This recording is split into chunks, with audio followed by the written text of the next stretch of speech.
تمہیں وارن کیا جا رہا ہے کہ مجھے قرآن عطا کیا گیا ہے اور اس کی مثل بھی اس کے ساتھ ہو۔ لہذا قرآن کے معنی اگر قرآن میں نہیں ہے تو مثل قرآن میں ہوں گے، حدیث پاک مصطفیٰ میں ہوں گے۔ لیکن آج جو فتنہ ہے، یعنی وہ کھل کر نہیں کہتے کہ ہم حدیث کو نہیں مانتے، ہم بھی سب کو لے لیں، لیکن یہ کہتے ہیں کہ حدیث سے کوئی عقیدہ ثابت نہیں ہو سکتا۔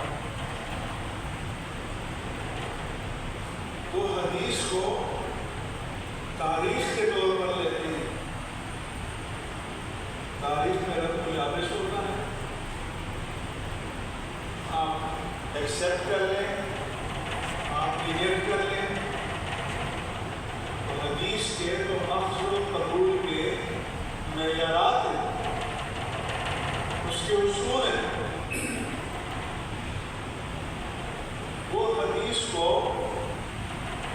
حجت شرعیہ نہیں مانتے، اس لیے بنیادی جو فتنے کی روح ہے وہ یہ ہے کہ حدیث کی جو حجیت ہے، اتھارٹی ہے، احکام دین کو معلوم کرنے کا جو سورس ہے، اس حیثیت کو ختم کر دیا جائے، پھر تاریخ کی کتاب ہو جائے گی۔ جبکہ اللہ نے فرمایا، اے پیارے حبیب صلی اللہ علیہ وسلم، ہم نے آپ کی طرف ذکر قرآن اتارا لِتُبَيِّنَ لِلنَّاسِ مَا نُزِّلَ إِلَيْهِمْ، تاکہ آپ کھول کر بیان کریں with all clarity ان احکام کو جو ان کی طرف نازل کیے گئے ہیں۔ تو اگر قرآن کا ہر حکم بیان شافی ہوتا تو یہ جو تبیین ہے، یہ جو بدون کلیئرٹی بیان کرنا ہے، پھر یہ فریضہ شاعر قرآن کو تفویض نہ ہوگا۔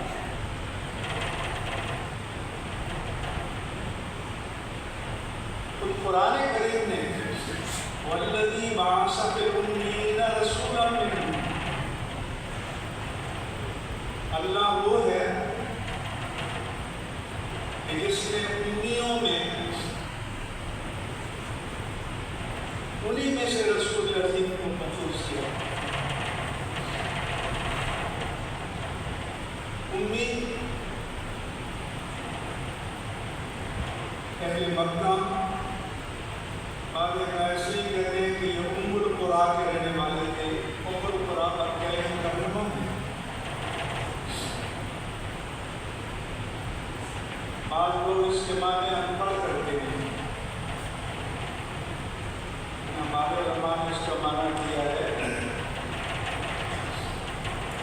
الذی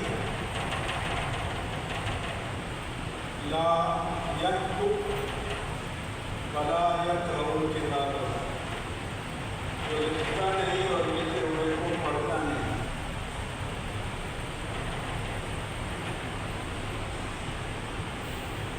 اب کیسے لکھنا خوبی ہے،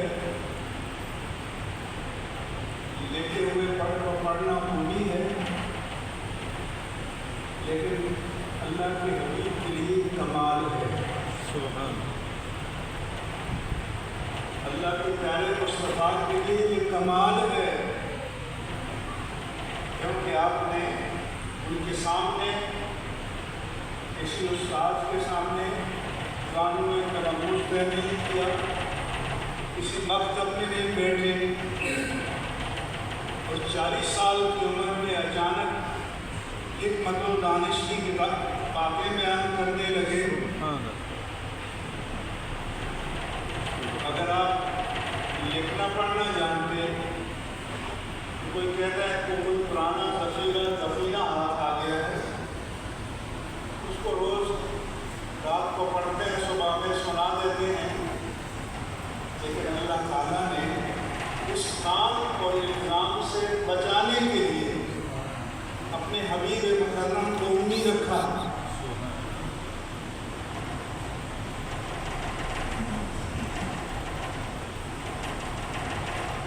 وما كنت تتلو من كتاب من قبل ولا تخطه بيمينك. فرمایا اس سے پہلے آپ کوئی کتاب نہیں پڑھتے تھے، اپنے دائیں ہاتھ سے لکھتے بھی نہیں تھے. کیوں؟ کہ باطل پرست لوگوں کو شک میں مبتلا کرے. اللہ تعالیٰ نے اس سے بچنے کے لیے آپ کو امید رکھا، اور پھر آپ نے علم و دانش کی باتیں کی تو آپ کے فرائض بیان کے لیے یتلو علیہم آیات الہی کی تلاوت کرتے ہیں، ویزکیہم ان کے قلب اور روح کا تزکیہ کرتے ہیں، ویعلمہم الکتاب والحکمۃ. 4 فرائض. تو تلاوت آیات الہی الگ فریضہ اور تعلیم کتاب و حکمت الگ فریضہ. کتاب تو قرآن ہے اور حکمت سنت مصطفیٰ. اس لیے قرآن کو سمجھو گے تو سنت کی روشنی میں، حدیث کی روشنی میں سمجھو گے. قرآن کریم کی آیت ہے فَإِذَا ضَرَبْتُمْ فِي الْأَرْضِ فَلَا جُنَاحَ عَلَيْكُمْ أَن تَقْصُرُوا مِنَ الصَّلَاةِ.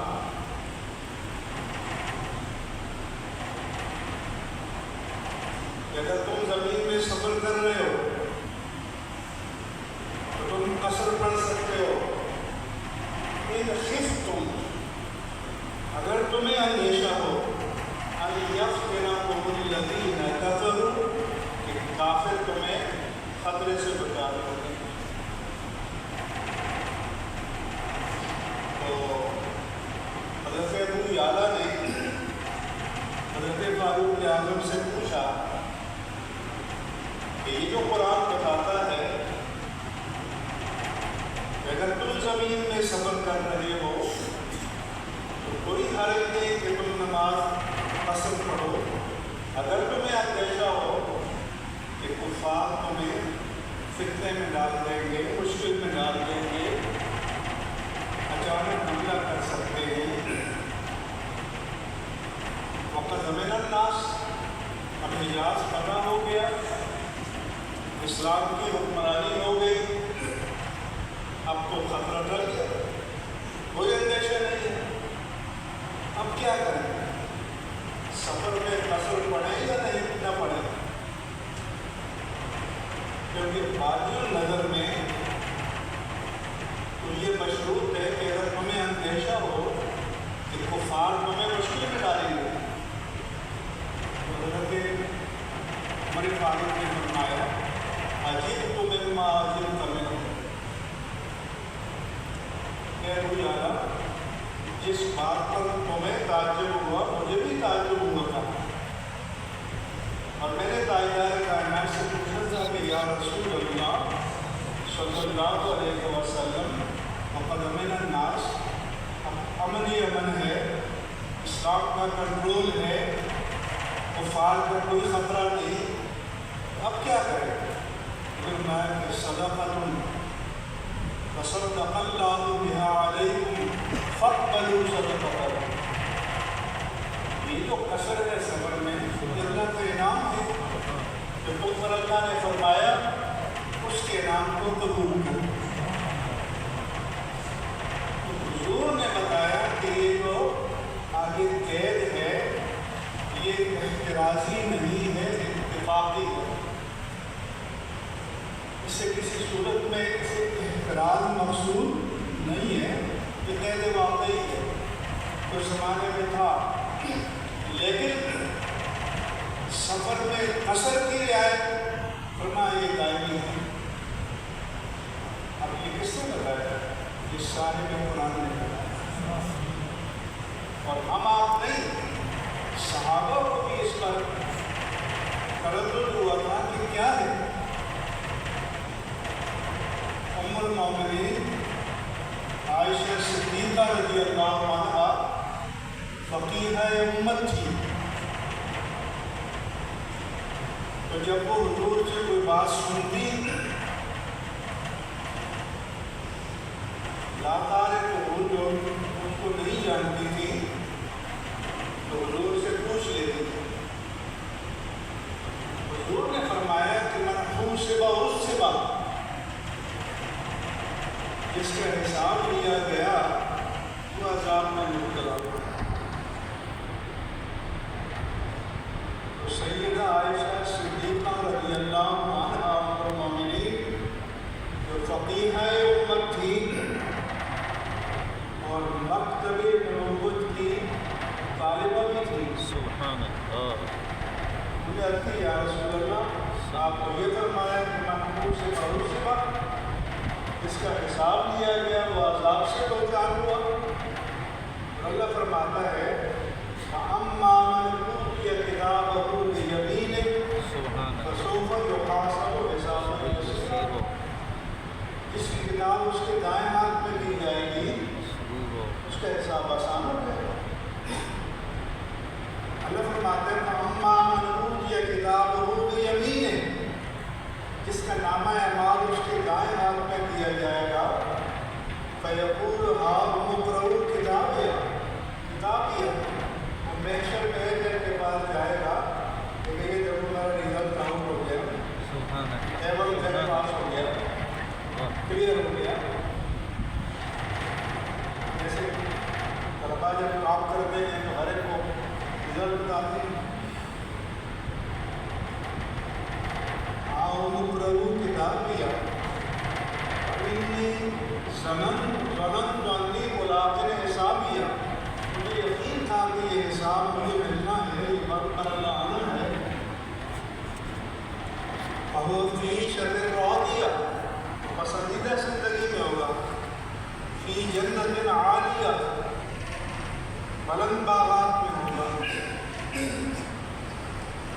ام المومنین نے عرض کیا کہ اللہ تو یہ فرماتا ہے، آپ نے فرمایا کہ وَأَمَّا مَنْ حُوسِبَ عُصِبَ، تو حضور نے بہت پیارا جواب دیا، فرمایا إِنَّمَا ذَلِكَ الْعَرْض،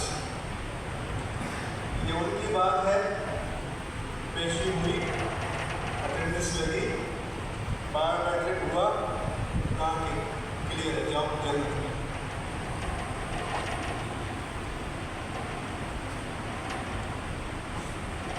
پیشی ہوئی اور چھوٹ گئے۔ وَأَمَّا مَنْ نُوقِشَ عُذِّبَ، جس کا مناقشہ ہو گیا، کراس کوشچن ہو گیا، جرا ہو گئی، منی ٹریل مانگ گئی، تو اس سے واپس گیا۔ تو یہ قرآن کی تفسیر کیسے بیان کی؟ صاحب قرآن نے بیان کی۔ ہمیں کس سے معلوم ہوا؟ ام المومنین سے معلوم ہوا۔ اس لیے قرآن کو صاحب قرآن کے ساتھ ملا کر سمجھنا ہوگا۔ اس حدیث میں ہے یاتی علی الناس زمان، لوگوں پر ایک دور آئے گا، رجل شمان والا علیقۃ، ایک شخص پیٹ بھرا اپنی مسجد پر بیٹھا ہوگا، یقول، وہ کہہ رہا ہوگا ما حل اللہ فی کتاب فاحلوا وما حرم اللہ فی کتاب فحرموا، اللہ نے جس چیز کو اپنی کتاب میں حلال ڈکلیئر کیا ہے حلال مانو، جس کو حرام ڈکلیئر کیا ہے حرام مانو۔ That's all. ایمان نہیں، نہیں ابھر رہے. نے فرمایا کہ یہ اتھارٹی میرے پاس ہے. I am the authorized lawgiver, which cannot be challenged anywhere. یہ جو unchallengable authority ہے میرے آقا نے فرمایا یہ میرے پاس ہے. سب حلال و حرام کا بیان قرآن میں نہیں ہے. انی احرم الحمار الاہلی، پالتو گدھے کو میں حرام ڈکلیئر کرتا ہوں. وزین عامر من السباع، اور سامنے کے دانتوں سے جس کو اردو میں کچلیوں سے شکار کرنا کہتے ہیں، کچلیوں سے شکار کرنے والے درندوں کو میں حرام ڈکلیئر کرتا ہوں. وزین مخلب من الطیور، پنجوں سے شکار کرنے والے پرندوں کو میں حرام ڈکلیئر کرتا ہوں. یہ چیل، گدھ، عقاب، کتا، بلی، چیتا، شیر، بھیڑیا، ان کی حکمت کو قرآن میں بیان ہے. حضور نے فرمایا کہ یہ اتھارٹی میرے پاس ہے، مگر یہ سپریم کورٹ کے ججوں کی طرح سو کروڑ نہیں ہے. خود کیس کو ہاتھ میں لے لیا. یہ اتھارٹی آپ کو اللہ نے عطا کی ہے قرآن میں.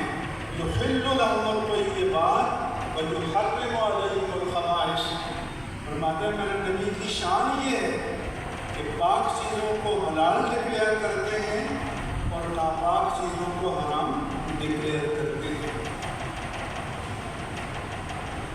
پھر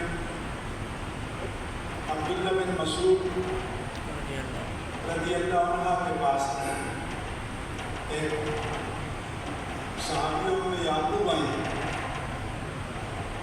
اقرار کیجیے آپ کہاں سے بیان کرتے ہیں کہ اللہ نے دوڑنے والیوں، بجوانے والیوں، لعن اللہ المستوشمات والمبتسمات، ان پر اللہ نے لعنت فرمائی. المتنمسات، بال توڑنے والیوں پر وغیرہ وغیرہ. تو اس صحابیہ نے عبداللہ بن مسعود سے کہا کہ میں نے دفعتین دو جلدوں کے درمیان جتنا قرآن ہے اس کو پڑھا ہے، بار بار پڑھا ہے. آپ جو بیان کر رہے ہیں وہ مجھے نہیں ملا. اور آپ کی بیگم بھی کرتی ہیں.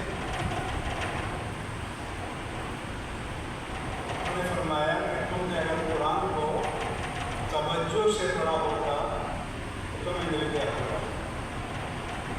تو میں نے توجہ سے پڑھا.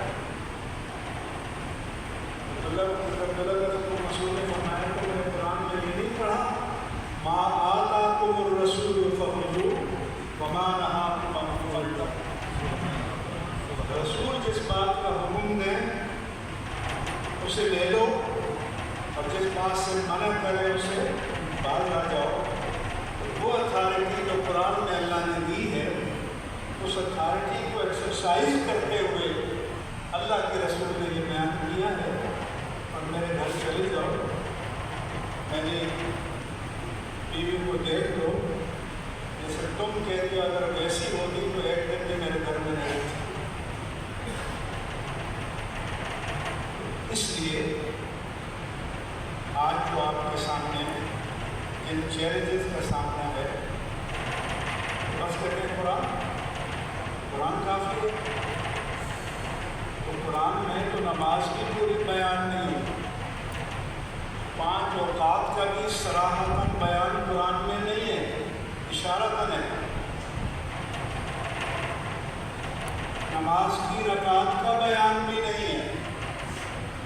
نماز کیسے پڑھی جائے، طریقے ادائے صلاۃ کا بیان بھی نہیں ہے. کہیں قرات کا ذکر ہے، کہیں رکوع کا ذکر ہے، کہیں قیام کا ذکر ہے، کہیں سجود کا ذکر ہے. بس اگر صرف قرآن کو کوئی حجت مانے وہ نماز کیسے ادا کرے گا یہ ہمیں بتا دیں۔ زکوٰۃ کی فرضیت کا قرآن میں بیان ہے، لیکن نصاب زکوٰۃ، شرح زکوٰۃ یہ سب قرآن میں نہیں۔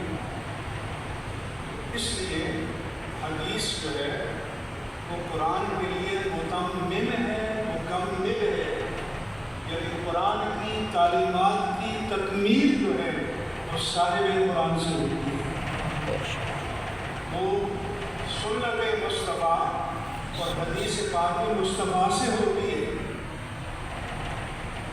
اس لیے آپ اگر لباس کی دنیا میں نکلیں گے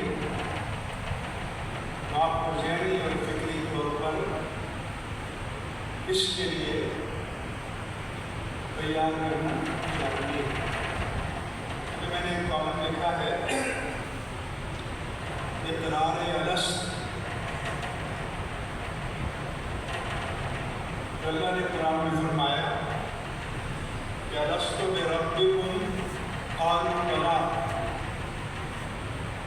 اللہ فرماتا ہے جب ہم نے بنی آدم کی پشتوں سے ان کی ذریت کو لیا، پھر ان سے اقرار کیا کہ کیا میں تمہارا رب نہیں ہوں، تو سب نے یک زبان ہو کر کہا۔ جب استماع میں منفی ہو تو جواب میں بلا آئے تو وہ نام کے معنی میں ہوتا ہے کہ جی ہاں یقیناً تو ہمارا رب ہے۔ علماء نے کہا ہے کہ یہ جو ذریت آدم اس وقت دنیا میں نہیں آئی تھی، عالم آبوگل کی تخلیق سے پہلے عالم ارواح کا مسئلہ ہے، تو ان سب ذریتوں کی ارواح کو پشت آدم سے نکالا اور ایک درجے کا عقل بھی اسے عطا کیا ان کو، اور پھر سوال کیا اور اقرار کرایا۔ اس لیے انہوں نے فرمایا کہ کل مولود یولد علی الفطرۃ، ہر بچہ فطرت سلیم پر پیدا ہوتا ہے۔ یہ فطرت سلیم کون سی ہے؟ جو اقرار الست سے آدم علیہ السلام سے انہیرٹ کر رہا ہے وہ۔ اس لیے کرسچینٹی کا تصور یہ ہے کہ بچہ جو پیدا ہوتا ہے وہ سنر ہوتا ہے، وہ موت لے کر پیدا ہوتا ہے، چرچ میں جائیں گے اور جس کو بیپٹسٹ کہتے ہیں، بپتسمہ کہتے ہیں، وہ کہیں گے تو بات ہوگا، لیکن دین کی تعلیم یہ ہے کہ وہ اللہ کی ذات سے پاکیزہ روح لے کر آتا ہے، کوئی سن، کوئی پاپ، کوئی گناہ انہیرٹ نہیں کرتا، مروشی نہیں ہوتا۔ ثم ابواہ یحودانہ وینصرانہ ویمجسانہ، پھر اس کے بعد ماں باپ جب ماحول اسے مجوسی بناتا ہے، نصرانی بناتا ہے، یہودی بناتا ہے، تو فطرت سلیم لے کر پیدا ہوتا ہے۔ اور اسی لیے ابھی ٹرمپ پر جو کافرانہ حملہ ہوا، only God save,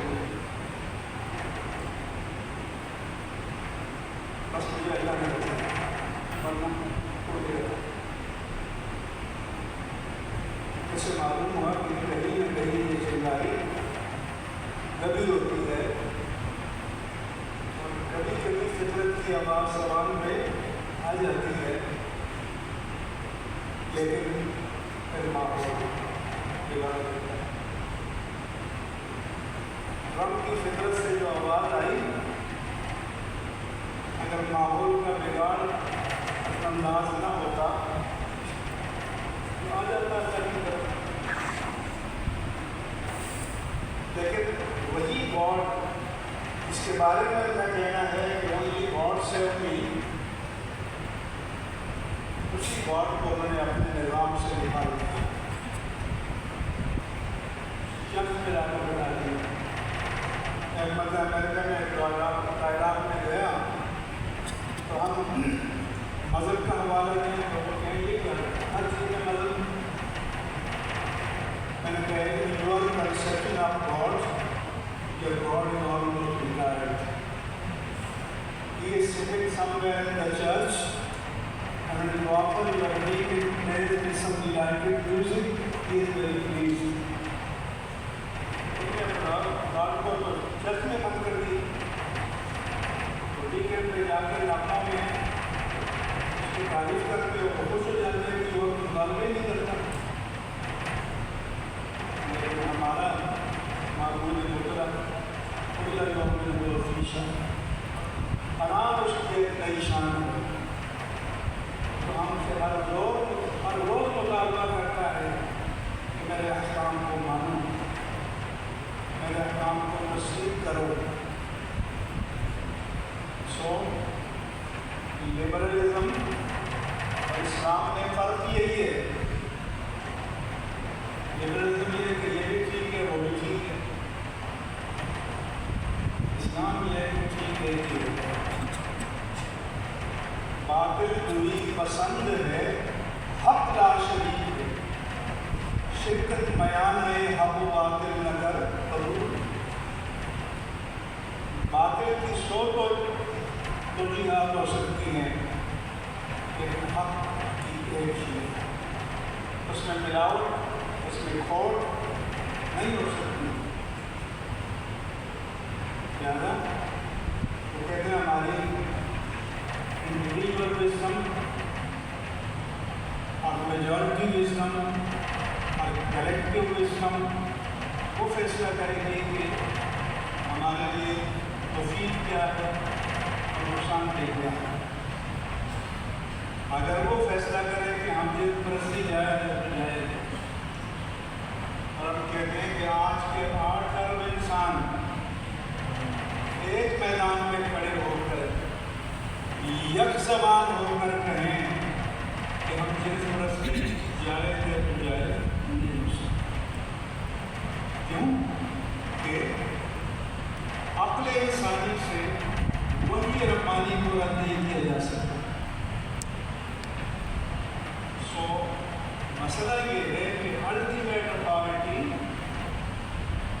ultimate wisdom, ultimate source of knowledge وہ وحی ربانی ہے۔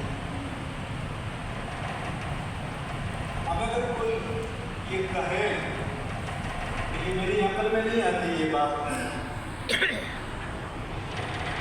تو ہم کہیں گے کہ دین کی کوئی تعلیم ضد عقل نہیں، کانٹراڈکٹری ٹو وزڈم نہیں ہے، لیکن ماورائے عقل ہو سکتی ہے، beyond the reach of rationality. تو آپ کی عقل ناقص ہو، اس کی حکمت تک نہ پہنچ سکے، یہ تو ہو سکتا ہے، لیکن وحی ربانی یہ ضد عقل نہیں ہو سکتی۔ آپ جس ماحول میں رہ رہے ہیں وہاں یہی مسئلہ ہے، جو کہتے ہیں کہ عقل امام ہے، امام ہدایت عقل ہے۔ آپ نے جو پڑھا ہے وہ یہ پڑھا ہے کہ عقل قربان نکل جا عقل سے آگے کہ یہ نور، چراغ راہ ہے منزل نہیں ہے، منزل وہی ہے جو وحی ربانی نے متعین کی ہے۔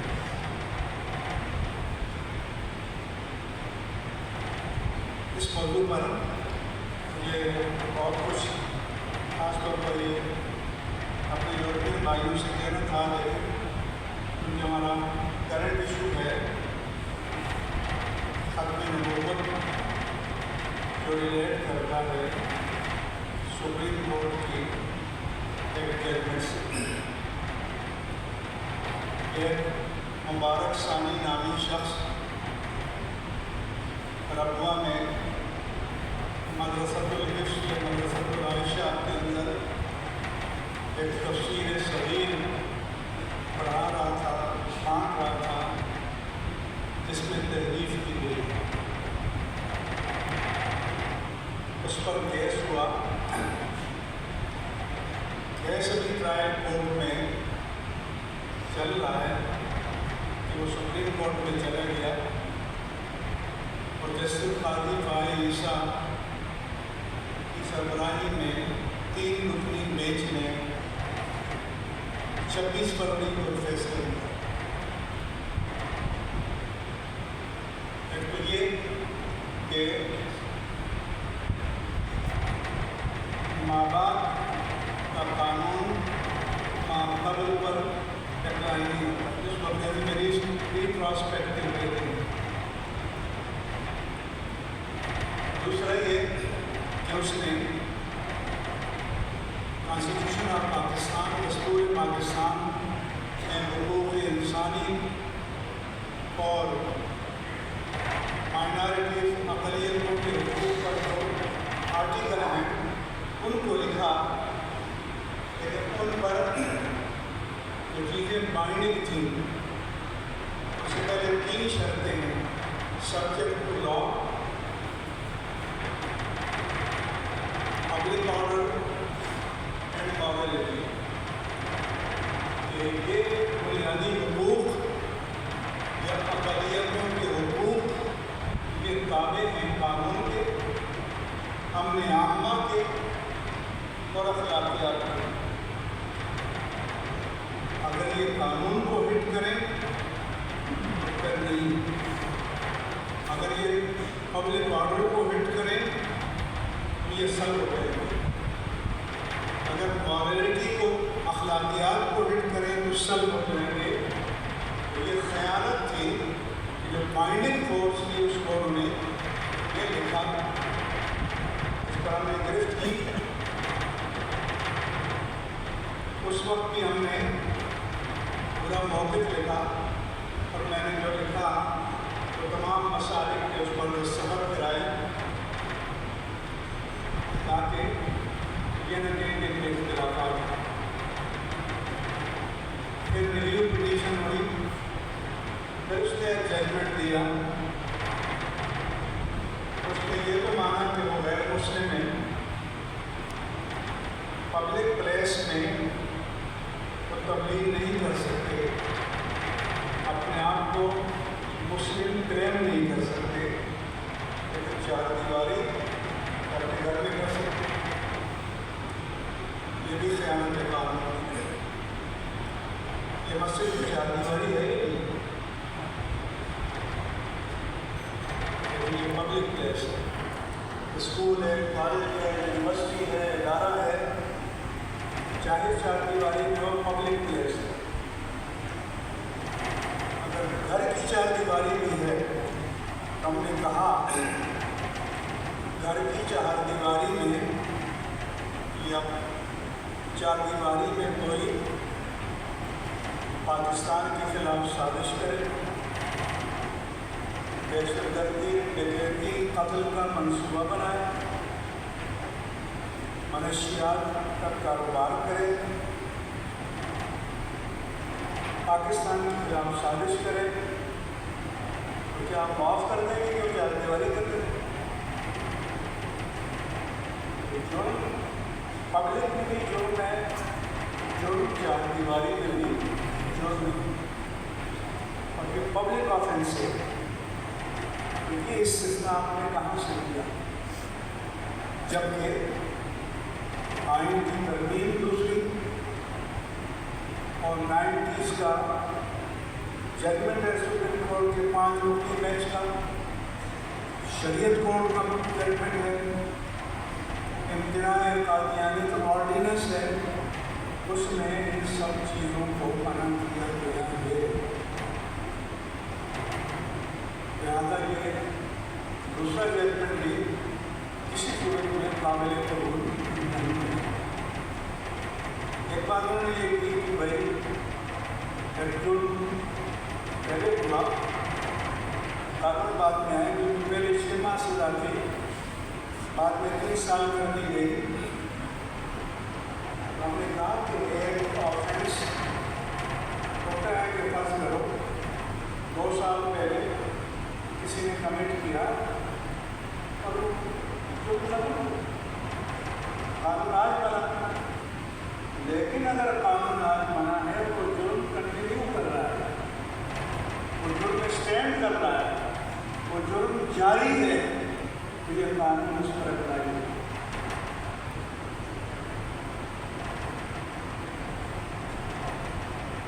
انہوں نے قرآن کی آیت وَلَهُ مَا سَلَفَ کہ محرمات نکاح کو بیان کیا، اس میں کہ وَأَنْ بین الأختین کہ 2 بہنوں کو نکاح میں جمع نہیں کر سکتی، یا کسی عورت اور اس کی خالہ اور اس کی پھوپھی یا اس کی بھتیجی ماجی کو نکاح میں جمع نہیں کر سکتی۔ تو جب حرمت کا حکم آیا تو قرآن نے یہ نہیں کہا کہ اگر جہالت کے زمانے میں کسی کا ہوا تھا اس پر مواخذہ نہیں ہوگا، لیکن آج کا قانون اس پر اپلائی ہوگا۔ اگر 2 بہنیں نکاح میں ہیں تو ایک کو طلاق دے گا، اور جب تک اس کی عدت نہیں ملے گی دوسرے سے تعلق قائم نہیں کرے گا۔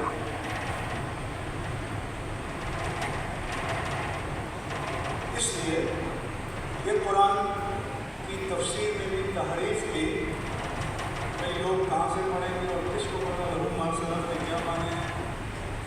تو یہ قرآن میں تحریف کی چھوٹ کسی کو نہیں دی جا سکتی۔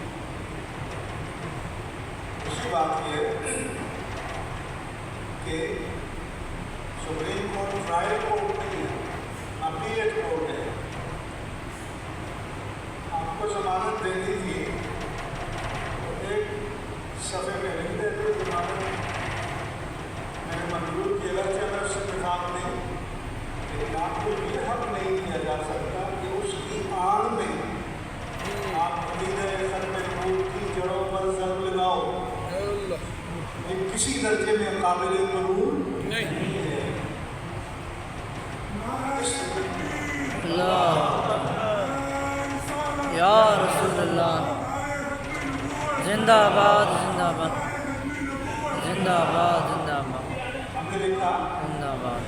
آپ کی ڈیوٹی تو یہ تھی کہ ہم قادیانیوں کو باؤنڈ کر دے، آئین نے جو تمہاری حیثیت متعین کی ہے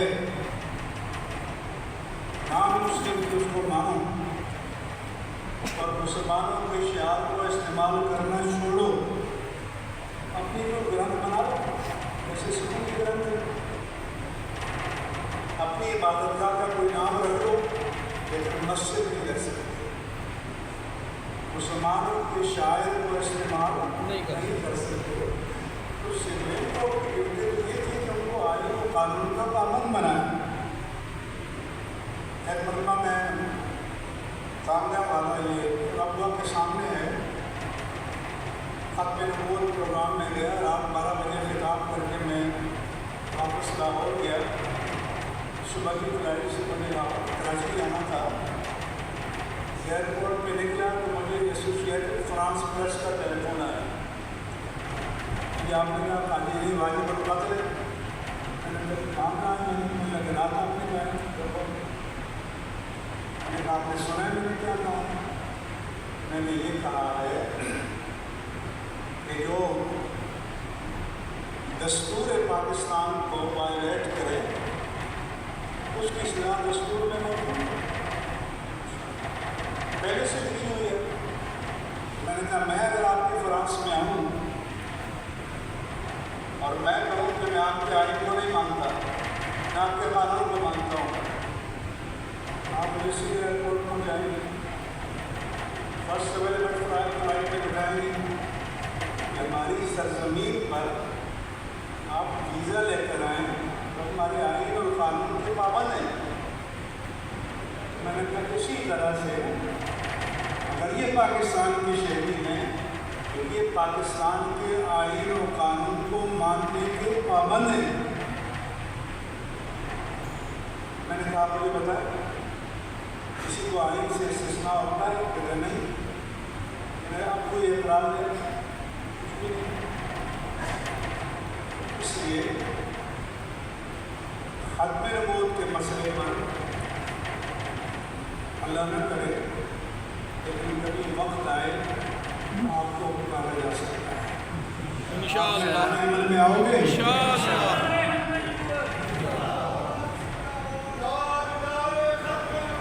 زندہ آباد زندہ آباد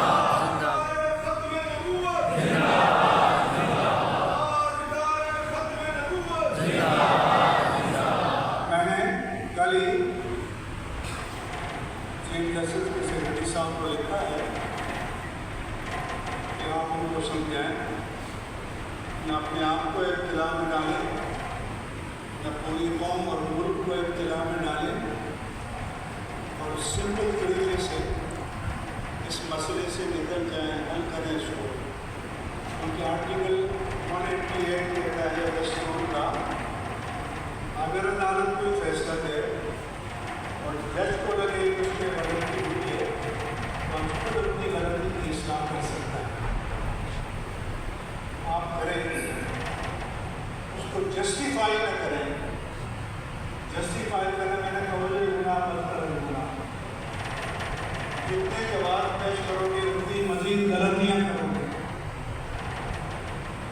غلطی کو جسٹیفائی کرنا یہ شیطان کا شیطان ہے۔ جب اللہ تعالیٰ نے اس سے پوچھا کہ ماں منعک اللہ تسجد اذ امرتک، جب میں نے تمہیں آرڈر کیا تھا کہ اس خاک کے پتلے آدم کو سجدہ کرو تو تم نے کیوں نہ کیا؟ اس نے جسٹیفائی کیا، خلقتنی من نار و خلقتہ من طین، اللہ تم نے مجھے مٹی سے بنایا، ایسے آگ سے بنایا۔ مٹی کثیف ہوتی ہے، آگ لطیف ہوتی ہے، لطیف چیز اعلیٰ ہوتی ہے، کثیف چیز ادنا ہوتی ہے۔ اعلیٰ ہو کر ادنا کے سامنے کیسے ہو جاتا ہے؟ اس نے یہ نہ جانا کہ کمال نہ آگ کی چنگاری میں ہے، نہ خاک کے ذرے میں ہے، کلام نگاہ کمال و نگاہ رب العالمین کے فیضان سے ہے۔ وہ چاہے تو خاک کے پتلے آدم کو سارے نوری ملائک کا مسئول بنا دے۔ اس کے برعکس آدم علیہ السلام کو حکمہ ولا تقربا هذه الشجرہ، شیطان کی ذلت کی وجہ سے چلے گئے۔ ہم ان سے پوچھا، انہوں نے کہا وقال فتلقى آدم من ربه کلمات، سبحان اللہ، اللہ نے آدم کو توبہ کے کلمات القاء فرمائے۔ وقال، اور دونوں نے کہا ربنا ظلمنا انفسنا، اے پروردگار کوئی ظلم نہیں، کوئی جسٹیفیکیشن نہیں، کوئی لاجک نہیں، کوئی منطق نہیں، کوئی دلیل نہیں، کوئی بہانہ نہیں، بس ہم نے اپنے آپ پر زیادتی کر لی۔ اگر تو ہمیں نہیں بخشے گا، رحم نہیں فرمائے گا، ہم نقصان اٹھانے والوں میں سے ہوں۔ تو معلوم ہوا کہ غلطی کو تسلیم کرنا یہ سنت آدم ہے، اور غلطی کا جواز تلاش کرنا یہ ابلیس کا طریقہ ہے۔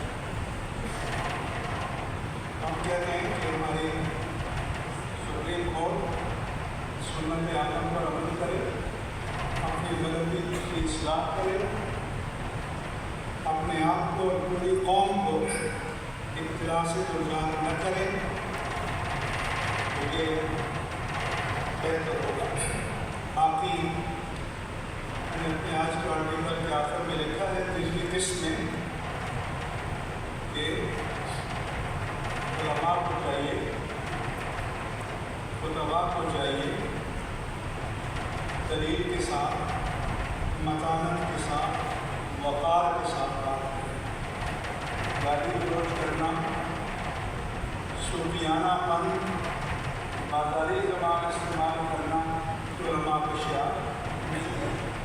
علماء آپ کے ساتھ دین کا وقار وابستہ ہے. ہمیں اور آپ کو دین کے وقار کا بھی تحفظ کرنا ہے اور اپنی بات کو بھی پہنچانا ہے. ذمہ داری ہے. باقی مدارس کے بارے میں اس کی آپ نے کچھ کانفرنس کی تھی، اس کے میں نے جواب لکھا ہے. انشاءاللہ اگلی جمعرات اور جمعے کو آ جائے گا. آپ کے فکر پڑھنے سے تعلق سے پڑھ لیں گے. طلباء کے لیے بھی اور طلباء کے لیے سب سے بڑی آفت جو ہے کہ اسمارٹ ہمارے آخری پیغام یہ ہے، کتاب کے ساتھ جوڑیں، کتاب کو پڑھیں. سنت الہیہ کتاب خالق کتاب، اس لیے اور ساتھ اپنے استاد سے بھی جڑے رہیں. جہاں بھی آپ کو اشکال ہو، مشکل آئے تو اپنے ادارے، اپنی شیخ، اپنے استاد کے ساتھ وابستہ رہیں تاکہ کہیں آپ فوت نہ کھائیں اور پوری جرأت کے ساتھ، استقامت کے ساتھ، ہمت کے ساتھ، دین کے ساتھ کھڑے ہوں. اور میں اکثر پیغام دیتا ہوں کہ جو لوگ جرأت، ہمت، استقامت، اخلاص اور نیکیتی کے ساتھ دین کے ساتھ جو کھڑا ہوا، دین اس کو کبھی دیکھنے نہیں دیں گے.